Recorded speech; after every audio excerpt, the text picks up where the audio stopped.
ભારતીય જનતા પાર્ટીના સર્વે આગેવાનો, મણિનગર વિધાનસભા ક્ષેત્રના સૌ કાર્યકર્તા ભાઈઓ અને બહેનો,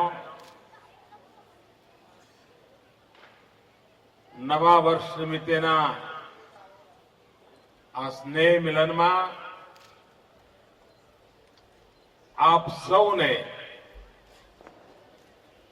નવા વર્ષની ખૂબ ખૂબ શુભકામનાઓ પાઠવું છું.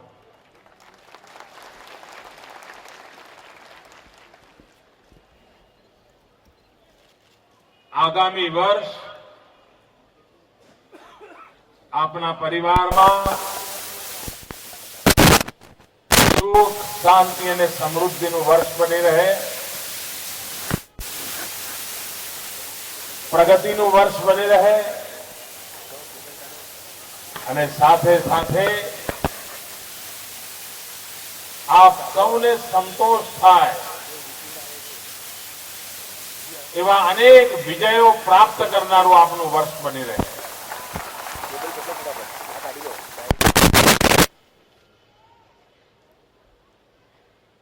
મિત્રો, લોકશાહીમાં ચૂંટણી એ લોકશાહીનું મોટામાં મોટું પર્વ હોય છે અને જેમ આનંદ ઉમંગથી સમાજ જીવનના જુદા જુદા પર્વોની આપણે ઉજવણી કરતા હોઈએ છીએ, એવા જ આનંદ ઉમંગથી સમગ્ર સમાજે લોકશાહીના પર્વને ઉજવવું જોઈએ. આ લોકશાહીનું પર્વ માત્ર રાજકીય પક્ષો કે એના કાર્યકર્તાઓ પૂરતું સીમિત ન હોવું જોઈએ, માત્ર છાપા કે ટીવી પૂરતું મર્યાદિત ન હોવું જોઈએ. લોકશાહીનું પર્વ જન જન સુધી પહોંચેલું હોવું જોઈએ અને એમાં જ લોકશાહીની તાકાત રહેલી છે. લોકશાહી ઉદાસીનતાથી શોભતી નથી. લોકશાહીનું ઘરેણું છે ઉમંગ, ઉત્સાહ, ભાગીદારી. એ લોકશાહીનું ઘરેણું છે અને ચૂંટણી એક અવસર હોય છે સામાન્યમાં સામાન્ય માનવીને આ સમગ્ર પ્રક્રિયામાં ભાગીદાર બનાવવા માટેનો અવસર આપે છે. અને એટલું જ નહીં, માત્ર 18 વર્ષથી ઉપરના મતદાર છે એમના માટે જ છે એવું નહીં, નાના નાના ભૂલકાઓને માટે પણ, સમાજ માટે,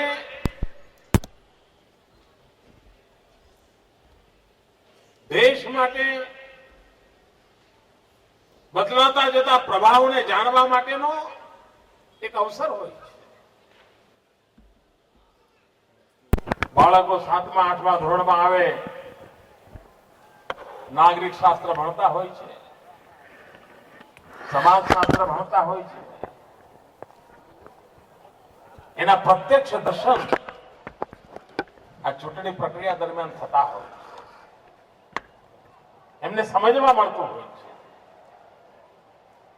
અને તેથી ભાઈઓ બહેનો, આ ચૂંટણીનો જે એક સીમિત અર્થ થઈ ગયો છે કે જય અને પરાજય,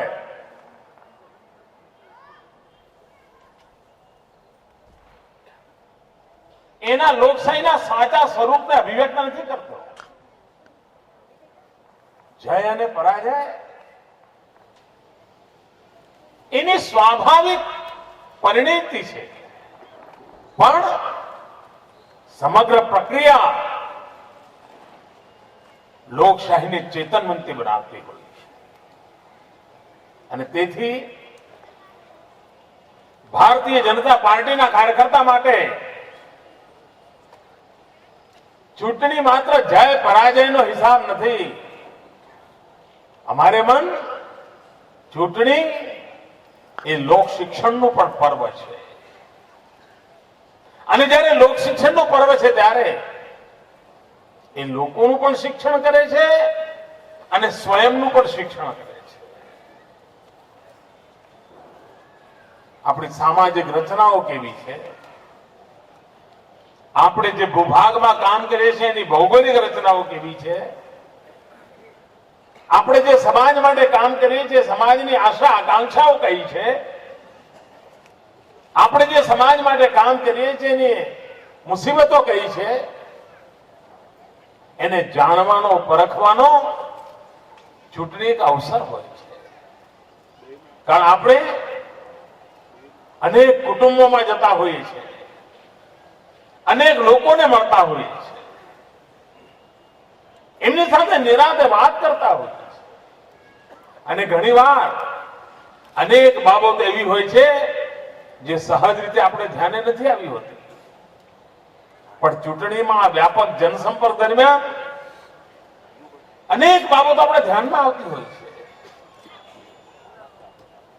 અને એ જો ટપકાવી લઈએ, નોંધી લઈએ અને ચૂંટણી દરમિયાન શક્ય હોય તો ચૂંટણી દરમિયાન, ઘણી વાર આચારસંહિતા નડતી હોય એટલે કેટલાક કામો ન પણ થઈ શકે, પણ ચૂંટણી પત્યા પછી યાદ રાખીને એ બાબતો જે ધ્યાને આવી હોય એમાં સામે ચાલીને નિરાકરણ કરીએ.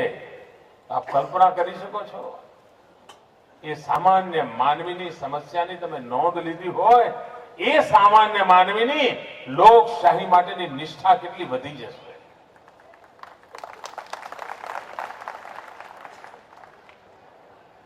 ગુજરાતની વર્તમાન સરકારે એક મહત્વનું કામ કર્યું છે. આ દેશના પોલિટિકલ પંડિતોને એ બધું સમજતા કદાચ હજુ 2 દાયકા જશે.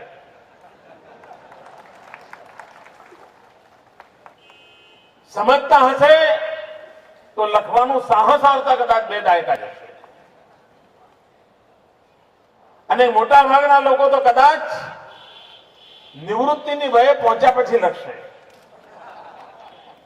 જયારે નક્કી થઈ જાય કે ભાઈ હવે સાચું લખવામાં વાંધો નથી ત્યારે લખશે. અને બાબત કઈ છે મિત્રો, હિન્દુસ્તાનમાં જે રીતે રાજનીતિ ચાલી, હિન્દુસ્તાનમાં જે રીતે કોંગ્રેસે એક પોલિટિકલ કલ્ચર ઉભું કર્યું, એના કારણે સામાન્ય માનવીનો રાજનીતિક વ્યવસ્થા પરથી વિશ્વાસ ઉઠી ગયો. સામાન્ય માનવીની આસ્થાને આંચ આવી અને એના કારણે લોકશાહીના મહત્વના પર્વથી એ વિમુખ થતો ચાલ્યો. એને એમ જ લાગ્યું કે હું તો સરકાર બનાવવા જાઉં છું, વોટ આપવા જાઉં છું, પણ આ બધા તો એમના ઘર ભરે છે, આમને ક્યાં પડી છે, પછી ક્યાં મોહ બતાવે છે. અને એમાંથી સમગ્ર દેશમાં એક નિરાશાનું મોજું ફેલી વળ્યું છે અને આવા નિરાશાના ગર્તમાં ડૂબેલા સમાજ જીવનમાં ગુજરાતની ભારતીય જનતા પાર્ટીની સરકારે એક નવો વિશ્વાસ પેદા કર્યો.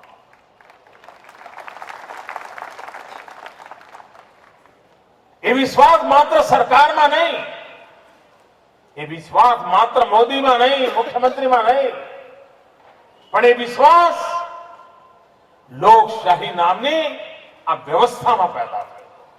એને ભરોસો પડ્યો કે ના ના,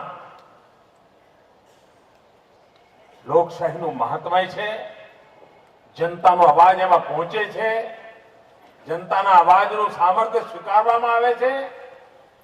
એના ધ્યાનમાં આવ્યું કારણ આ સરકાર એને જે રીતે જોઈ, આ સરકારની કામગીરી જોઈ, એને એક વિશ્વાસ બેઠો છે કે ભલે કદાચ આ વિકાસના ફળ હમણાં મારે ત્યાં સુધી નથી પહોંચ્યા, પરંતુ જે રીતે વિકાસ પહોંચી રહ્યો છે એક દિવસ જરૂર મારા ઘર સુધી પણ પહોંચશે, આ વિશ્વાસ પેદા થશે. પહેલા તો કોઈ પણ યોજના આવે તો પહેલો વિષય એ આવે કે ક્યાં ખવાઈ જશે, કોણ લૂંટી જશે, બધું ક્યાં જશે. ગુજરાતની ભારતીય જનતા પાર્ટીની આ સરકારનું મોટામાં મોટું યોગદાન છે.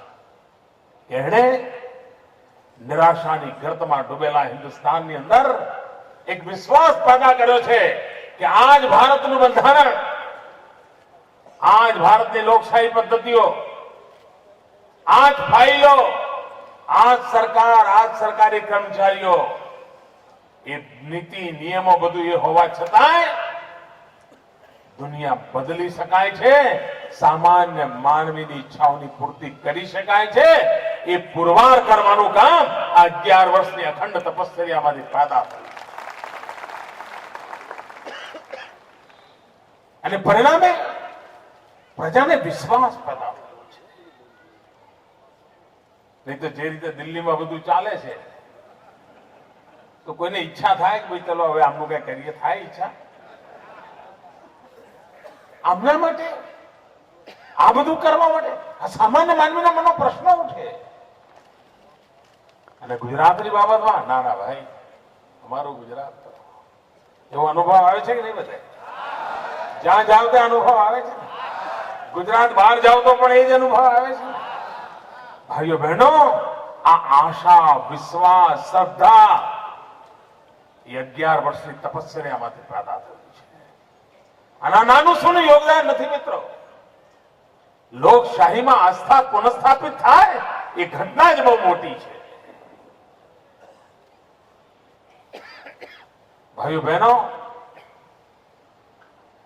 આ ચૂંટણી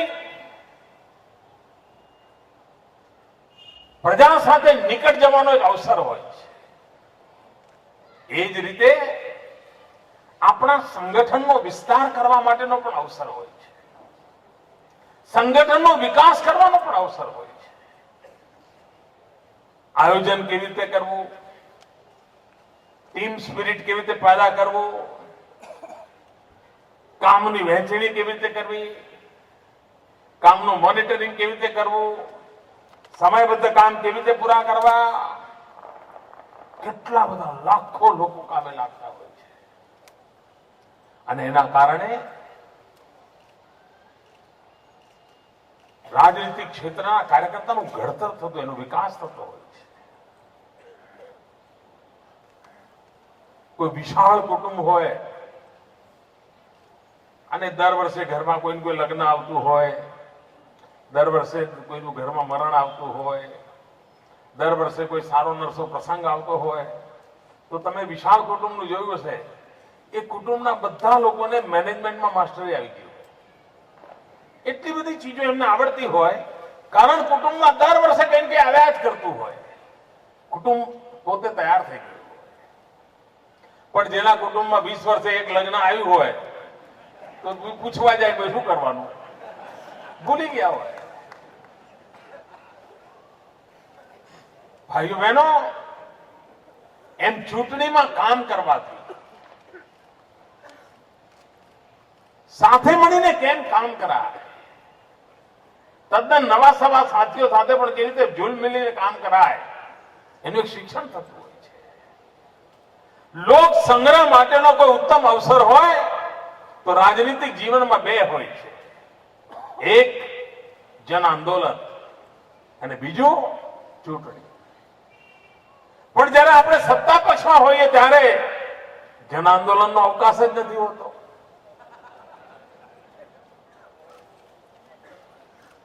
પછી આપણી માટે ઘડતર માટેનો મોટામાં મોટો અવસર હોય છે ચૂંટણી. તો ભાઈઓ બહેનો, હું મણિનગરના કાર્યકર્તાઓ પાસે ચૂંટણી કેમ જીતવી એની ચર્ચા કરવા નથી આવી. એ કદાચ મારા કરતા પણ તમે સારી રીતે જાણો છો. હમણાં રાકેશભાઈ કહેતા હતા સૌથી વધારે લીડથી જીતાડીએ. એવું કરીએ, આપણે સ્પર્ધા કરીએ. એક બાજુ હું ને એક બાજુ મણિનગરના કાર્યકર્તા. હું 181 સીટ પર મહેનત કરું બધું લીડ લાવવા માટે, તમે એક સીટ ઉપર કરો.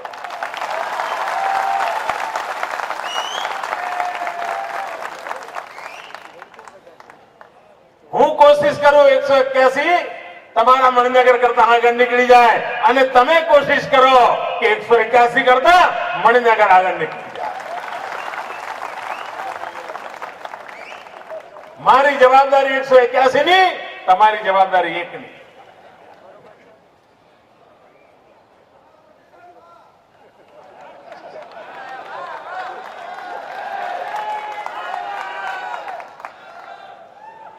મિત્રો, મને વિશ્વાસ છે કે તમે ધારો ને તો આ સ્પર્ધામાં વિજેતા બની શકો એવા છે. મને તમારામાં ભરોસો છે.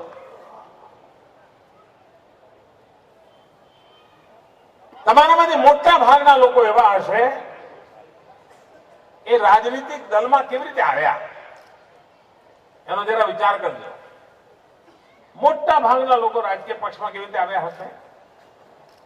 કાં તો કોઈ આંદોલન ચાલ્યું હશે, યા કોઈ જાહેર સભા હશે, અને તમે નાના હશો, કોઈએ કહ્યું હશે ચાલ આપણે જઈને આવીએ, અને આંદોલનમાં જોડાયા હશો, કોઈ સભામાં ગયા હશો, કોક તમને લઈ ગયું હશે, અને પછી આ પહેલો જે બારી તમે દરવાજો ખોલ્યો હશે, ધીરે ધીરે ધીરે ધીરે મહેલમાં તમે અંદર પ્રવેશતા ગયા હશો.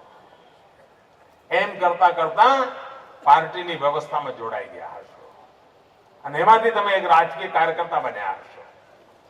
મોટા ભાગના લોકોનું આવું થયું હોય છે. કોઈ મોટો પાર્ટીના પુસ્તકો વાંચ્યા હોય, બધા ભાષણો સાંભળ્યા હોય, અને પછી તમે નક્કી કર્યું હોય કે નહીં અહીંયા જવાય કે ના એવું જ કર્યું હતું, કોક તમને લઈ ગયો. મિત્રો, એવા અવસર હોય છે. આંદોલન હોય, આપણે ગયા હોય તો જોડાઈ ગયા હોય, પછી એ બધા જોડે મજા આવે આપણને, એમાં વર્કર બની ગઈ. એમ આ ચૂંટણી પણ ખૂબ લોકોને જોડવા માટેનો અવસર હોય છે. તમે જો મહાત્મા ગાંધીની લોકસંગ્રહ તરીકે હું એમ કહીશ કે ગઈ સદીના અગર કોઈ મહાન લોક સંગ્રાહક હતા તો પૂજ્ય મહાત્મા ગાંધી હતા. એમના પાસે એવી અદ્ભુત શક્તિ હતી લોકોને જોડવાની. અને તોર તરીકે કેવા હતા? એક આંદોલન ચલાવે, આંદોલન ચલાવે, જંજવાળ ભેગો થાય, ઊભું થાય, અંગ્રેજ સલ્તનત હલી જાય, અને પછી આંદોલન કે લાંબો સમય એક ધારું ચાલ્યા ના કરે, પછી એમાં વિરામ આવે. અને જેવો વિરામ આવે તો એ આંદોલનમાં જેટલા જોડાયેલા હોય ને બધાને ભેગા કરી લે. 6 મહિનાનો માનો વચ્ચે વિરામ આવ્યો હોય તો એને કોઈને સફાઈના કામમાં લગાડી દે, કોઈને ખાદ્યના કામમાં લગાડી દે, અને એમ કરીને બધું આખું પોતાનું વર્તુળ મોટું કરે. ફરી પાછું 6 મહિના પછી એક બીજું આંદોલન ઉભું કરે, વળી નવા લોકો જોડાય, ફરી એ બધાને ગોઠવી દે. આમ સતત પ્રક્રિયા ચલાવતા હતા ગાંધીજી, અને પોતાના વિચાર અને આચારને અનુરૂપ જીવન જીવનારાઓની સંખ્યા વધારતા જતા હતા. ભાઈઓ બહેનો, આ ચૂંટણી એવી છે કે જેમાં આપણે નક્કી કરવું છે કે આજે એક પોલિંગ બુથમાં આપણી પાસે 20 લોકો કામ કરે છે, આ ચૂંટણીમાં 50 કામ કરતા કેવી રીતે કરવા. અને ખાલી ચૂંટણી પૂરતા નહીં, એ કાયમી રીતે આપણી કંઠી બાંધીને કામે કેવી રીતે લાગી જાય એની ચિંતા કરવી. પક્ષના વિસ્તાર માટે મોટા મોટો અવસર હોય છે, મોટા મોટો મોકો હોય છે, એને જતો ના કરવો જોઈએ. અને તેથી મારે પણ લોકશાહી અને ચૂંટણીનું પર્વ એ કાર્યકર્તાના વિકાસ માટે અને સંગઠનના વિસ્તારને માટે એક અમૂલ્ય તક હોય છે. અને તેથી આપણે ચૂંટણી લડતી વખતે માત્ર જીત હારના સંદર્ભમાં નહીં, પણ વિસ્તાર અને વિકાસના સંદર્ભમાં પણ આપણે કામ કરીએ. તમે જોજો, એના કારણે તમને નવી શક્તિ મળશે, અનેક શક્તિશાળી લોકો તમને મળશે. અને જે લોકો મળે ને, ડાયરીમાં નામ નોંધતા જવા જોઈએ. ચૂંટણી પૂરી થયા પછી બધાને એકત્ર કરવા જોઈએ. અભિવાદન તો કરીએ, પણ સાથે સાથે એમના અનુભવોની આપ-લે કરીએ. આપણું સંગઠન વિકસતું હોય છે.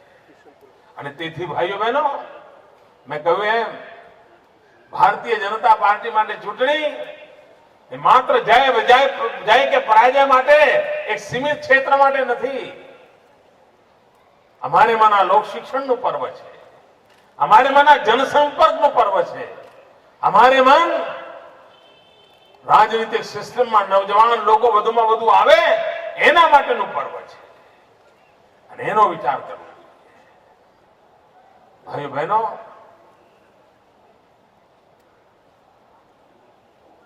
આ વિચાર કરો, આ ચૂંટણીમાં કેવા બે ભેદ છે. ભારતીય જનતા પાર્ટી પર આરોપ થાય તો કયો થાય છે? આપણા ઉગ્રમાં ઉગ્ર વિરોધી લોકો પર આરોપ શું કરે છે? કે તમે કહ્યું તો 10 કિલોમીટર રોડ બનાવવાનું, 8 જ કિલોમીટર બન્યો છે. મોદી 2 કિલોમીટરનો જવાબ આપો. આવા જ પ્રશ્નો આવે છે ને. આપણી પર આરોપો કેવા થાય છે? તમે કહ્યું તો 500 સ્કૂલ ખોલી છે, પરંતુ તમે 350 ખોલી, મોદી 150 નો જવાબ આપો. એ જ આવે છે ને. અને દિલ્હી સરકારને પ્રશ્નો પૂછે, લોકો શું પૂછે છે? દિલ્હી સરકારે શું પૂછે? 1,76,000 કરોડનું કરી નાખ્યું, જવાબ આપો.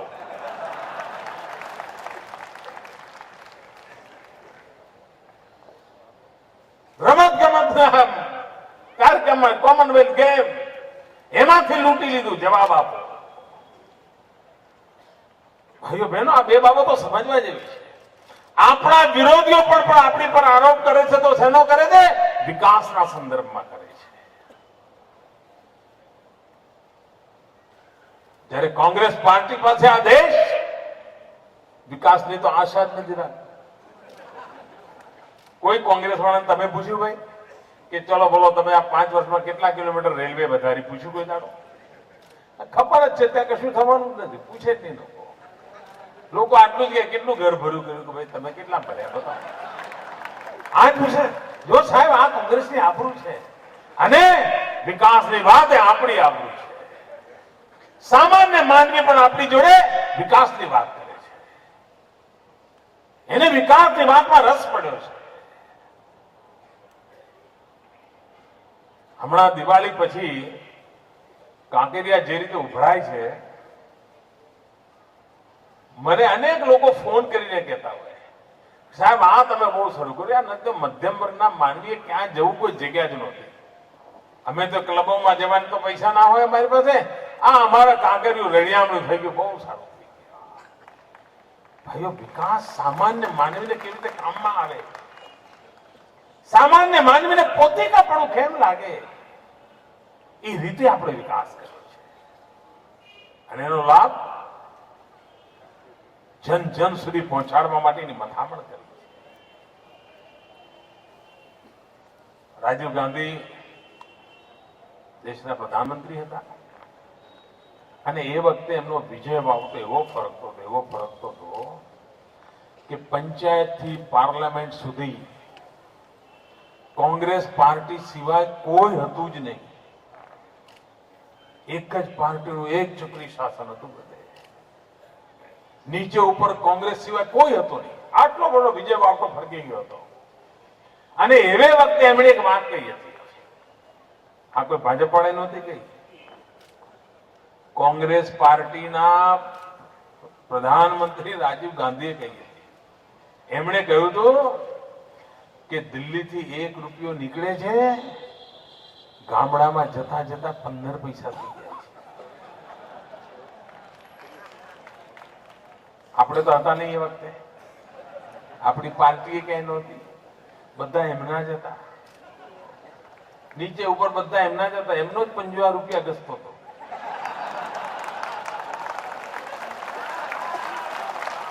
રૂપિયાના 15 પૈસા કરી નાખતા હતા. પણ એમને ઉપાય જડ્યો નહીં. ભાઈ રૂપિયાના 15 પૈસા થઈ જાય છે, તમે રોગ શું છે તો કયું, પણ આનો ઉપાય તો કહો. ભાઈઓ બહેનો, ગુજરાતની ભારતીય જનતા પાર્ટીની સરકારે એનો ઉપાય શોધી કાઢ્યો. ગાંધીનગરથી રૂપિયો નીકળે તો ગરીબના ઘરે પહોંચે ત્યારે 100 પૈસા પૂરા પહોંચે એનો પ્રબંધ કર્યો. અને એના કારણે શું થયું? ગરીબનું તો ભલું થયું, પણ પેલા વચેટિયાઓનું શું? 35 વર્ષથી આ કામમાં જોડાયેલા લોકો બેરોજગાર થઈ ગયા, એટલે ભુનાટા થયા છે. આ આકડામણ છે ને, બધી કટકી બંધ થઈ ગઈ ને એની છે.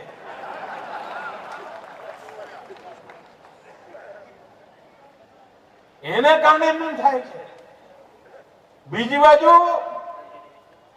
દિલ્હીમાં તો લૂંટ ચાલી જ છે. દેશને ખૂણે ખૂણે જેટલું લૂંટાય એટલું લૂંટી લીધું છે. હવે એમના મગજમાં કીડો સરવળે છે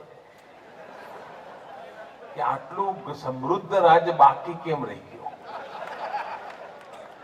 આ ગુજરાતમાં સમૃદ્ધિ છે અને અમે એનો લાભ કેમ લઈ શકતા નથી? આ તોફાન એનું છે ભાઈ. આ ગુજરાત ગરીબ રાજ્ય હોત ને તો કોંગ્રેસ આવી મથામણ જ ના કરે. અહીંયા શું લેવાનું, શું કરવા? આ તો અહીંયા તિજોરી બરાબર આમ તરબતર છે ને, એટલે આ બધું ડોળો છે. કોઈનું ભલું ભલું નથી કરવું ભાઈ. આ તિજોરી તરબતર છે ને, એટલા માટે આ બધું ચાલે છે. પણ કોંગ્રેસના મિત્રો લખી રાખે, આ ગુજરાતની જનતા તમને બરાબર ઓળખી ગઈ છે.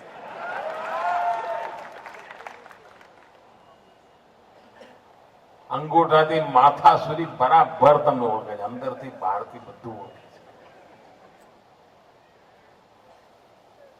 અને એટલે જ 20 વર્ષ થઈ ગયા તમારો પત્તો પડતો નથી.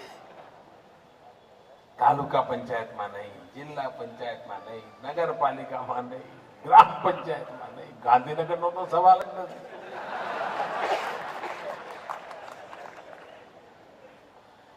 તમે મને કહો ભાઈ, તમે કોઈના ત્યાં એક વાર બે વાર જાઓ, જાકારો આપે બીજી વાર જાઓ ભાઈ? જાઓ? આમની જાડી ચામડી જુએ, જાડી ચામડી. આ પ્રજાએ 5 વખત જાકારો આપ્યો તો અહીં ઉભા થઈ જાય. બોલો, અરે સમાજ જેવી કોઈ ચીજ છે કે નહીં? કોઈ માન મર્તબો ભોગો કશું કઈ જ નથી. ભાઈઓ બહેનો, પ્રજા આટલો જાકારો આપે, પ્રજા આટલો ધુતકાર કરે, તૈયાર નથી. એમનો એજન્ડા પ્રજાના મન પર ફિટ કરવા માટે એ કારસા રચવાને કહેવાય ગયા છે. એમણે વોટ બેંકની રાજનીતિ ચલાવી, ગુજરાતે વિકાસની રાજનીતિ ચલાવી. કોંગ્રેસને હતું કે એ જે રસ્તે જાય છે ભાજપ વાળા પણ એ જ રસ્તે આવશે, અને અમે તો એમાં પાવરદાર છે, ભાજપ વાળા પહોંચી નહીં વળે. અને અહીં જે ભૂલા પડ્યા,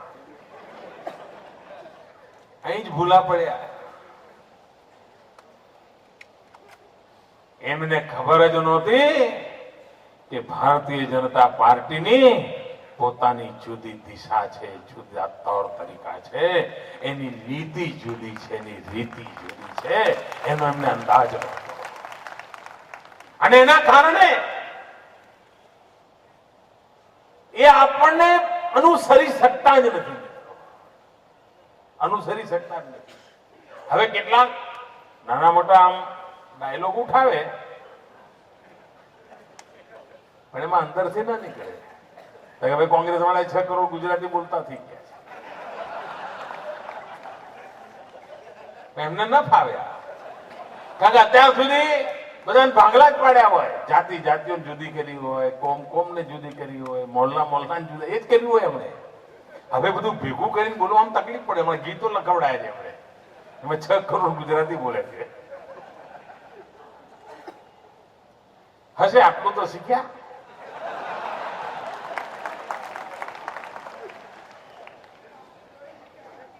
એમણે ચારો જ નથી ભાઈ. ગુજરાતની જનતાનો વિશ્વાસ એમણે પ્રાપ્ત કરવો છે તો વોટ બેંકની રાજનીતિ એમણે છોડવી પડશે, વિકાસની રાજનીતિ માથે ચડાવવી પડશે. ત્યાં સુધી ગુજરાતની જનતા એમની સામે જોવા પણ તૈયાર નથી.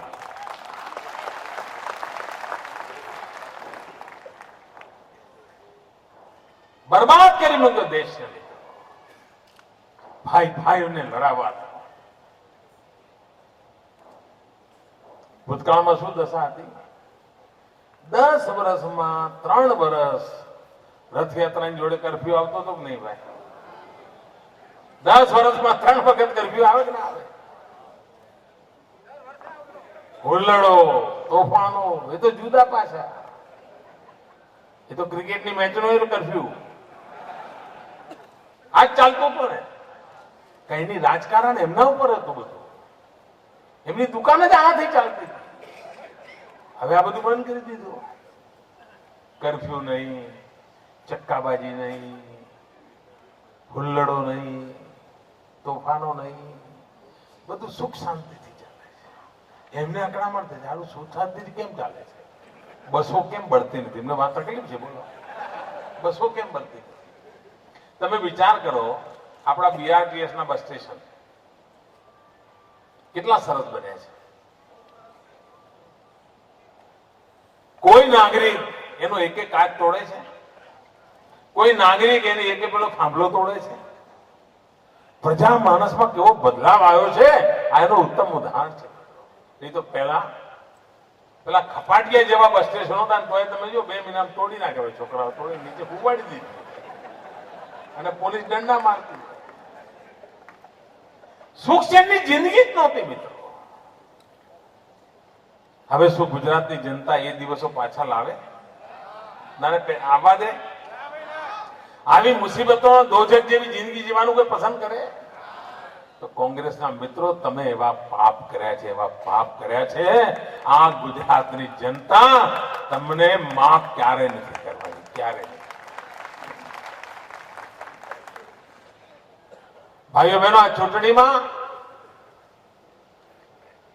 માણસ જયારે હતાશ થઈ જાય, નિરાશ થઈ જાય ત્યારે શું કરે? ગંદવાડ કરે, કીચડ ઉછાળે. અને કોંગ્રેસે તો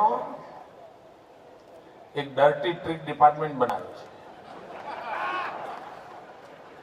અને આ ડર્ટી ટ્રીક ડિપાર્ટમેન્ટનું એક જ કામ છે આ ચૂંટણીમાં ગંદવાડ કરવાનું, ચરિત્ર હનન કરવાનું, ગંદુ સાહિત્ય છાપવાનું, ગંદી વાતો કરવાની. એમણે નક્કી કર્યું છે. અને એના માટે કરોડો રૂપિયાના બજેટ ફાળવ્યા છે.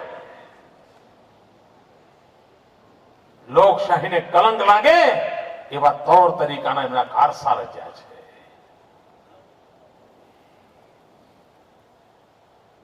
શું કોંગ્રેસના લોકો એમ માને છે કે ચરિત્ર હનનની આ પદ્ધતિથી એ ગુજરાતની જનતાના દિલ જીતી લેશે?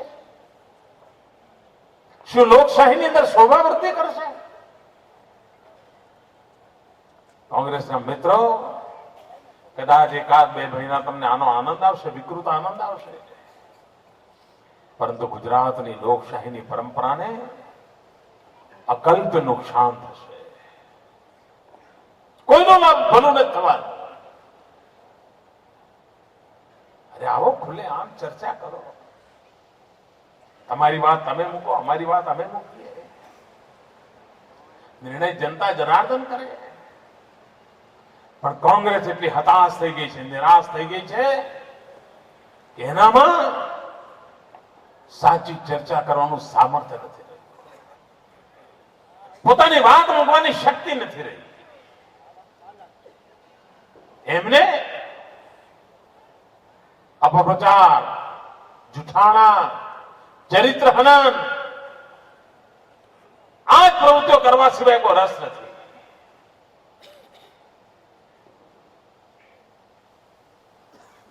સંવેદનની સંસ્થાઓનો દુરુપયોગ કરવાનો. તમે કલ્પના કરો ભાઈ,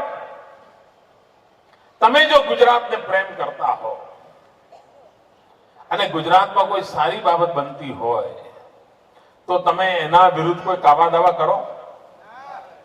જરા કહો તો ભાઈ, કરો? કોઈ કરો? તમે કલ્પના કરી શકો? આ કોંગ્રેસ કેવું કર્યું? આપણે હમણાં 2009માં અને 2011માં vibrant Gujarat global investor summit કર્યો. દુનિયાભરના લોકો મૂડી રોકાણ માટે ગુજરાત આવે. આપણી મથામણ છે કે અમારા ગુજરાતમાં ઉદ્યોગ ધંધા આવે, અમારા જવાનીઓને રોજગાર મળે, અમારી મથામણ છે. એમણે શું કર્યું? અધિકૃત રીતે કોંગ્રેસે કરેલું પાપ કહું છું તમને. વિરોધ પક્ષના નેતાએ ભારત સરકારને પત્ર લખ્યો કે ઇન્કમ ટેક્સ ડિપાર્ટમેન્ટને કહો કે આ ગુજરાતમાં જે મૂડી રોકાણ કરવા આવે છે એને નોટિસો ફટકારીને એમના પર પગલા લે. આવું પાપ કરે કોઈ ભાઈ? ના, ગુજરાતનું ભલું થતું હોય તો એના આડે આવે કોઈ? અને આડે આવે એને ગુજરાત પ્રેમ કહેવાય? આવા લોકોને ગુજરાતીય વિરોધીઓ જ કહેવાય ને. આ ગુજરાત વિરોધીઓને ગુજરાત સોંપાય? જરા ખોંખારીને બોલો, સોંપાય? તમને આશ્ચર્ય થશે મિત્રો, ગુજરાત કોંગ્રેસના નેતાઓના કહેવાથી દિલ્હીમાં બેઠેલી સરકારે ગુજરાતમાં મૂડી રોકાણ કરવા આવનાર વેપારીઓને, ઉદ્યોગકારોને ઇન્કમ ટેક્સની નોટિસો મોકલી અને જો ગુજરાતમાં કઈ કરો તો ઇન્કમ ટેક્સની રેડ પડ્યા ભેગી છે. શું આ ગુજરાતની જનતા પર વેરઝેર કરવાનું તમારે? અને આ દિલ્હી વાળાને કઈ થાક્યો કે ભાઈ તમને મારી સામે વાંધો છે ને, મન ફાંસી લટકાવી દો. આ ગુજરાતની જનતાને શું કરવા દુખી કરો છો? 6 કરોડ ગુજરાતીઓ પર શું કરવા જુલ્મ કરો છો? રેડ પાડે ઇન્કમ ટેક્સની તો ગુજરાતીઓ ઉપર. તમે જોયું હમણાં દિવાળીમાં તો આમ જાણે મોટો કારોબાર ઉભો કરી દીધો. કોના ઈશારે કરતા હતા તો બધી ખબર પડે જ છે. આ પ્રવૃત્તિઓ કરવાની છે તમારે. કોઈ સંવૈધાનિક સંસ્થા એવી નથી, સરકારનો કોઈ એવો ડિપાર્ટમેન્ટ નથી દિલ્હીનો કે જેમણે ગુજરાતની પાછળ ન લગાડ્યો હોય. ગુજરાતનું ભૂંડું કેવી રીતે થાય એના માટે કામ ન સોંપ્યું હોય એવો એક ડિપાર્ટમેન્ટ નથી. ભાઈઓ બહેનો, આ દિલ્હી સરકારની આટલી બધી તાકાત, ભલભલાને પીંખી નાખે એવી તાકાત એમની સરકાર પાસે હોય છે.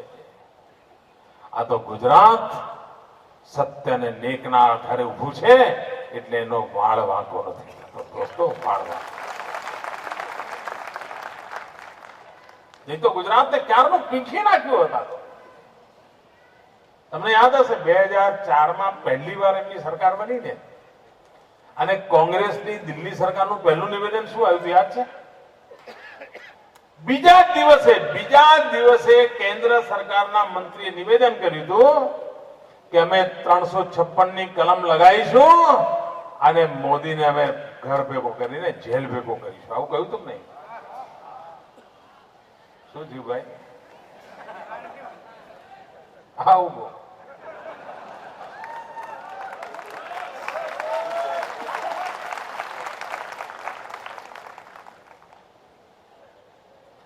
હવે તો બોલતા નથી, સમજી ગયા છે આમાં કે મેળ પડે એમ નથી. પણ આ વિચાર કરો, પહેલો વિચાર આવો આવે. નહીં તો વિચાર એવો આવી જોઈતો હતો કે હવે અમારી દિલ્હીમાં સરકાર બની છે, અમે જુદા જુદા રાજ્યો માટે આ કામ કરીશું, એમાં ગુજરાત માટે પણ આ કામ કરીશું. પણ ના, પહેલો વિચાર આવ્યો ગુજરાતે પાડી દઈશું. કેટલું મોટું ગુજરાત વિરોધી વલણ હશે એનો તમે અંદાજ કરી શકો છો. મિત્રો, ગુજરાતની જનતા કોંગ્રેસના મિત્રોના આંખમાં કણાની જેમ ખૂંચે છે. એમનું ચાલે ને તો તમારું ગુજરાતી નામથી રેલવે રિઝર્વેશન કરો તો એ બી કેન્સલ કરી નાખે. ગુજરાતી તો નો ટિકિટ. આવું કરે. અનેક ચીજો એવી કરે છે. આપણા મણિનગરમાં પાઇપલાઇનથી ગેસ નાખવાનું કામ ચાલતું હતું ને, ઘણા બધા ઘરોમાં ગેસ પહોંચ્યો છે. ભારત સરકાર થયું આ બધું જો ચાલ્યું તો અમારું શું? બોલો, એમણે ફતવો બહાર પાડ્યો કે મોદીને પાઇપલાઇન નાખવાનો અધિકાર જ નથી. થઈ જાઓ કોઈ, ગુજરાત અમારું, પ્રજા અમારી, આ પ્રજાએ ચૂંટેલી સરકાર એમની, અને પાઇપલાઇન ના નાખીએ. આનાથી વધારે ગુજરાત વિરોધ કયો હોય છે કે મને કહો તો? ધરાર ધરાર આ પાપ કર્યું એમણે. કોઈ શરમ નહીં, કોઈ શરમ નહીં. મારે સુપ્રીમ કોર્ટમાં જવું પડે છે, લડાઈ લડું છું. આજ નહીં તો કાલ બીજે મેળવીને રહીશ દોસ્ત.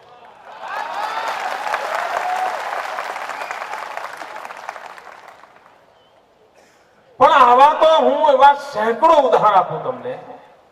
આપ વિચાર કરો, આપણે ગુજરાત વિધાનસભા શેના માટે છે ભાઈ? કાયદા ઘડવા માટે. આ ગુજરાતની જનતાએ 2/3 બહુમતીથી ભારતીય જનતા પાર્ટીને બેસાડ્યા છે, તો કાયદા ઘડવાનો અધિકાર એમનો ખરો કે નહીં ખરો? અમને સમજણ પડે, જે ઠીક લાગે અમે કાયદો ઘડીએ, જો ખોટા ઘડીશું જનતા અમને કાઢી મૂકશે. આપણે કાયદો ઘડ્યો, આતંકવાદ સામે, ગુંડાગીરી સામે ગુજકોકનો કાયદો બનાવ્યો, જેથી કરીને આ પાંચમી કતારીય પ્રવૃત્તિ, હિંસાની પ્રવૃત્તિ બધું એને રોકી શકાય. કાયદો કડક બનાવવા માટે ગુજરાતની વિધાનસભામાં 5 વખત કાયદો પસાર કર્યો, પણ દિલ્હી જાય એટલે રોકી દે, થપ્પો મારે જ નહીં. એવો જ કાયદો મહારાષ્ટ્રમાં છે. મહારાષ્ટ્રની કોંગ્રેસ સરકાર એવો કાયદાનો અમલ કરે છે, પણ અહીં ભાજપ છે, ગુજરાત છે, પાકિસ્તાન અમારા પડોશમાં છે, પણ અમને કાયદો નહીં કરવા દેવાનો. કેમ ભાઈ? ગુજરાતના નાગરિકોની સુરક્ષાની જવાબદારી નથી અમારી? શું ગુજરાતના નાગરિકોને બોમ્બ બ્લાસ્ટ ને બોમ્બ ધડાકાથી મરવા દેવાના છે? શું આતંકવાદીઓને પગપેસારો કરવા દેવાનો છે? નક્સલવાદને ઘૂસવા દેવાનો છે? પણ એમને તો બસ આ ગુજરાતની જનતા એમને જીતાડતી કેમ નથી, એને બસ પરેશાન કરો, થાય એટલી પરેશાન કરો. આ જ એમની પ્રવૃત્તિ છે. ભાઈઓ બહેનો, દિલ્હીની સરકાર, કોંગ્રેસ પાર્ટી ગુજરાતને બરબાદ કરવાનો, તબાહ કરવાનો એક મોકો નથી જતી, એક મોકો નહીં. અને આવા વિપરીત વાતાવરણમાં આપણે કામ કર્યું છે, વિપરીત વાતાવરણમાં.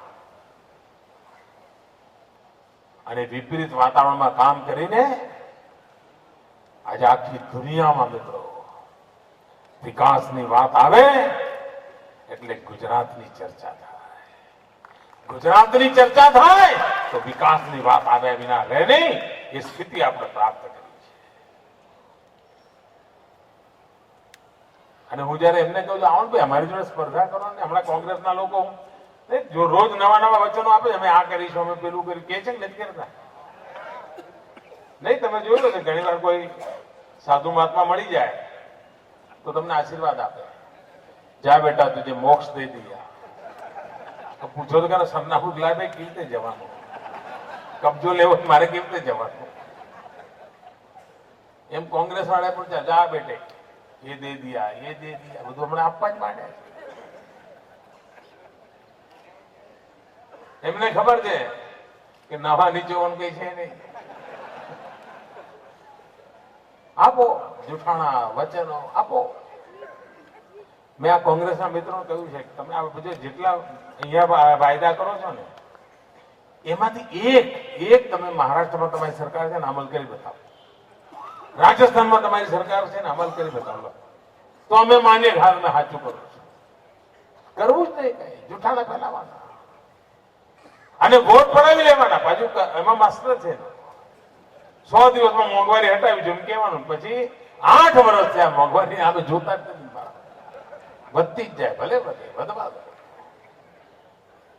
આવી છેતરપિંડી મહારાષ્ટ્રમાં તો એમણે ખેડૂતો સાથે જે છેતરપિંડી કરી છે, આ ચૂંટણી આવશે ને ખેડૂતોને વીણીને સાફ કરી નાખવાના છે. એમણે ચૂંટણી આવી ત્યારે ખેડૂતોને કહ્યું હતું કે અમે જો સત્તામાં આવીશું તો તો મહારાષ્ટ્રના ખેડૂતોને વીજળી મફત આપીશું. મહારાષ્ટ્રમાં કોંગ્રેસ સરકારને 4 વર્ષ થઈ ગયા, હજુ સુધી એક ખેડૂતને 1 યુનિટ પણ વીજળી મફત નથી આપી. હવે બિચારા ખેડૂતો ભોળવાઈ ગયા અને ભલા ભોળા રાજા ખેડૂત આપણા એને થપ્પા મારી દીધા. હવે પેલા બેસી ગયા, હવે તું તારા ઠેકાણે, હું મારા ઠેકાણે, જા. આ કરે આ કોંગ્રેસને ગુજરાત બરાબર ઓળખી ગઈ છે. એ મહારાષ્ટ્ર વાળા છેતરાય, ગુજરાત વાળા ના છેતરાય. છેતરાવ ભાઈ, ના એમના જૂઠાણાથી છેતરાવ, એમના પોકળ વચનોથી છેતરાવ, એમની મૂર્ખામી ભરી વાતોથી છેતરાવ. ન છેતરાય, ગુજરાતી ન છેતરાય. એને બરાબર ખબર છે કે કોંગ્રેસે દેશ આઝાદ થયો ત્યારથી રાજ કર્યું છે, પણ હજુ સુધી એક પણ વચનનું પાલન નથી કર્યું. આપણે બધા નાના હતા ત્યારથી સાંભળીએ છીએ ગરીબી હટાવો, ગરીબી સાંભળતા હતા કે નહીં? હટાઈ વાર્તાઓ જ કરવાની, પ્રજાને મૂર્ખ બનાવવાની, આ જ એમનું કામ છે. અને તેથી ભાઈઓ બહેનો, કોંગ્રેસના ચરિત્રને આ ચૂંટણીમાં ઘેર ઘેર જઈને ઉજાગર કરવું જોઈએ. એકે એક નાગરિકને કોંગ્રેસની સાચી ઓળખ પહોંચાડવી જોઈએ. આ કોંગ્રેસનું અસલી રૂપ છે એમને બતાવવું જોઈએ. દેશને કેવી રીતે બરબાદ કર્યો છે એ લોકોને સમજાવવું જોઈએ. ભાઈઓ બહેનો, ગુજરાતમાં ભારતીય જનતા પાર્ટીની સરકારે જે વિકાસ કર્યો છે,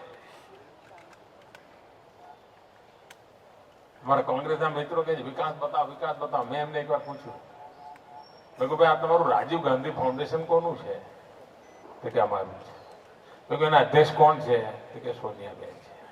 તો મેં કહ્યું આ તમારા સોનિયાબેનની અધ્યક્ષતાવાળા રાજીવ ગાંધી ફાઉન્ડેશને અહેવાલ આપ્યો કે સમગ્ર દેશમાં વિકાસ કરનારું કોઈ રાજ્ય હોય તો ગુજરાત છે.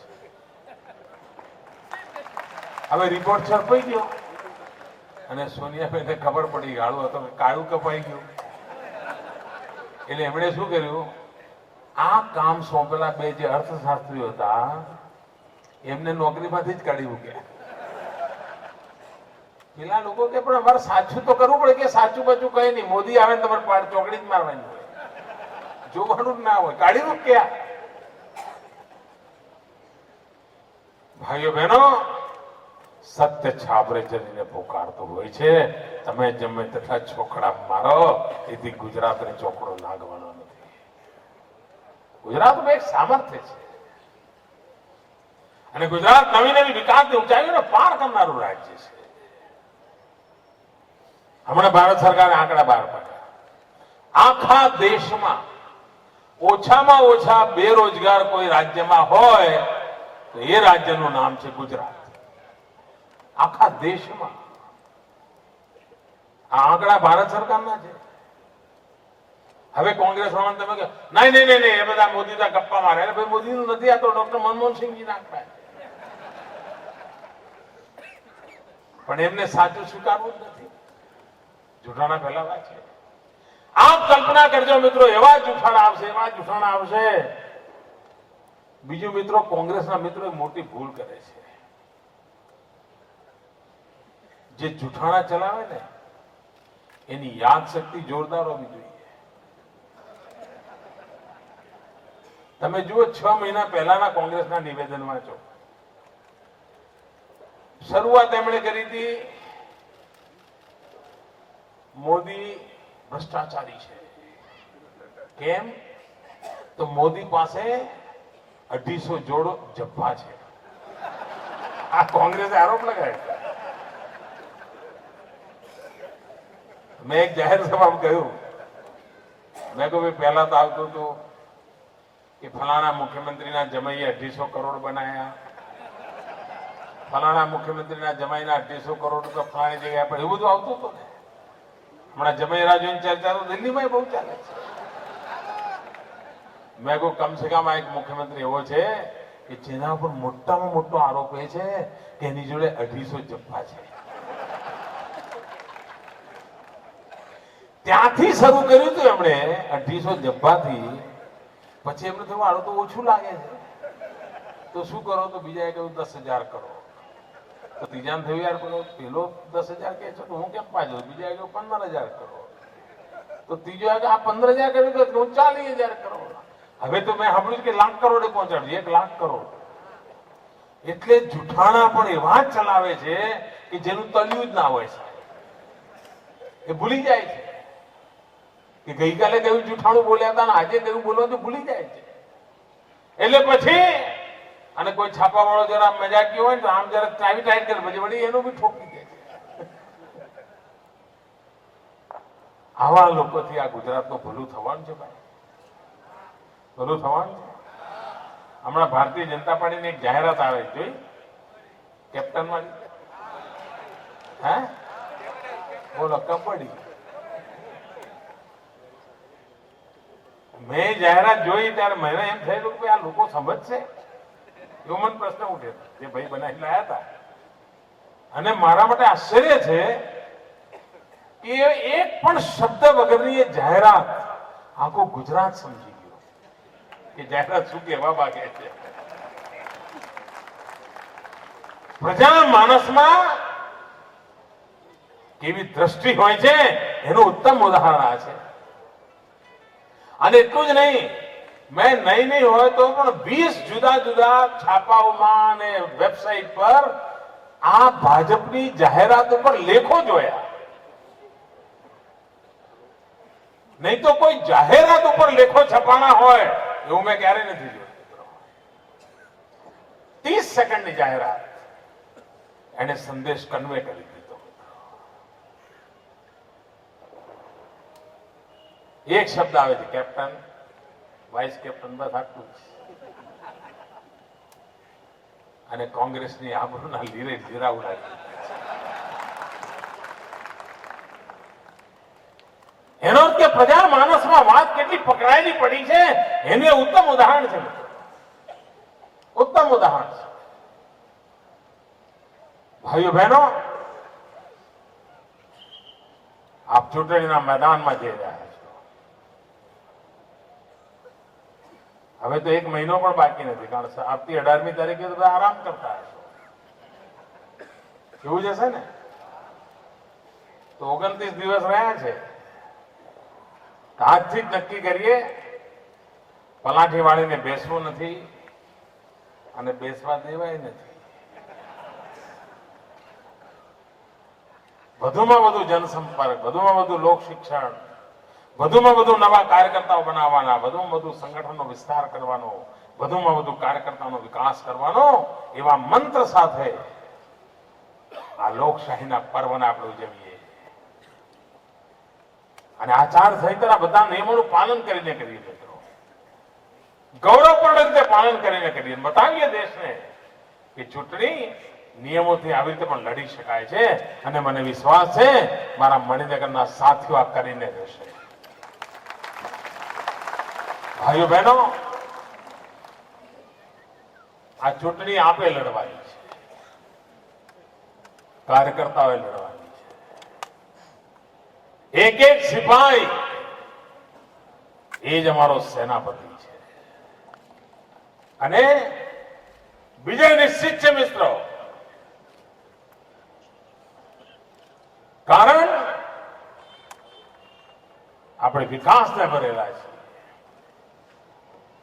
અને હું તો જયારે વી કહું છું ને ત્યારે વી ફોર વિક્ટરી તો છે જ, પણ વી ફોર વિકાસ પણ છે. આ વી ફોર વિકાસ અને વી ફોર વિક્ટરી.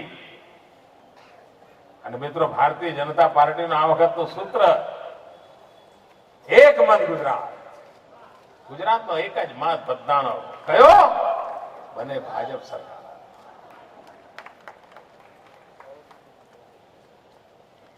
યુનાનિમસ, સર્વસંમત, એક જ મત. સમગ્ર ગુજરાતનો એક મત. એક મત ગુજરાત, બને ભાજપ સરકાર. કોઈના વિરુદ્ધમાં કંઈ જ નહીં. સકારાત્મક વાત, સત્યનો સહારો, વિકાસને વાચા આપવાનો પ્રયાસ અને એના દ્વારા લોકશાહીના પાયા મજબૂત કરતા કરતા વિજયશ્રીને પ્રાપ્ત કરવું છે. અને 20મી ડિસેમ્બરે ફરી આપણે દિવાળી ઉજવવાની છે. વાતે ગાતે દિવાળી ઉજવવાની છે. અને આ ચૂંટણીમાં આખી દિલ્હી સરકાર તૂટી પડવાની છે અને તેમ છતાંય ગુજરાત એનું જોમ અને હીર બતાવીને રહેવાનું છે. મને પૂરો વિશ્વાસ છે. ખૂબ ખૂબ શુભકામનાઓ મિત્રો. ભારત માતા કી. અરે જોરદાર બોલા. શાબાશ.